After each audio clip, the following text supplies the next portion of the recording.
In today's video, I'm going to show you exactly how to generate reports in Xero step by step. Whether you need a profit and loss report, a balance sheet, or any other financial summary, Xero makes it simple once you know where to look. By the end of this tutorial, you'll know how to find any report, customize it with the right parameters, and generate accurate data for your business. If you find this helpful, make sure to hit the like button and subscribe to the channel for more simple and practical software tutorials. Now, let's jump right in. First, log into your Xero account. Once you're inside your dashboard, look at the top navigation bar. You'll see several menu options across the top of the screen. Click on Reporting. This is where all of your financial and management reports are stored. After clicking Reporting, select All Reports. This will open the complete list of reports available in your Xero organization. Here you'll see categories such as financial, management, payroll, and more, depending on your subscription and setup.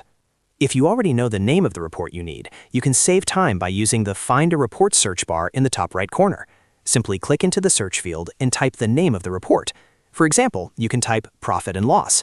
As you type, Xero will automatically filter the list and show matching results. Once you see the report you need, click on it to open it.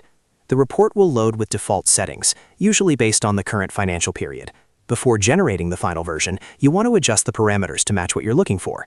At the top of the report, you can set the date range. For example, you might choose this month, last month, this financial year, or a custom date range. If you need a specific period, select Custom and enter your start and end dates. Next, click on Columns if you want to add comparisons. This is especially useful if you want to compare this month to last month, or compare this year to last year. You can add multiple columns to see side-by-side performance, which makes analysis much easier.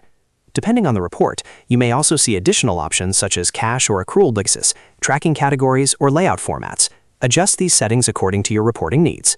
Once you've set all your parameters, click the Update button. This step is important because it refreshes the report with your selected filters and date range. Xero will then generate the updated data instantly on your screen. From here, you can review the numbers directly within Xero. If you need to share the report, you can export it as a PDF, Excel file, or Google Sheets file using the export options available at the top of the report. This is useful for sending reports to your accountant, business partners, or management team. And that's it. That's how you generate reports in Xero. To recap, you go to Reporting, click All Reports, search for the report you need, open it, adjust your parameters, add comparison columns if needed, and click Update to generate the data. Generating accurate reports regularly is essential for understanding your business performance, tracking profitability, and making informed financial decisions. The more comfortable you become with Xero's reporting tools, the more control you'll have over your business finances. If this video helped you, make sure to like the video and subscribe to the channel so you don't miss future tutorials. Thanks for watching, and I'll see you in the next one.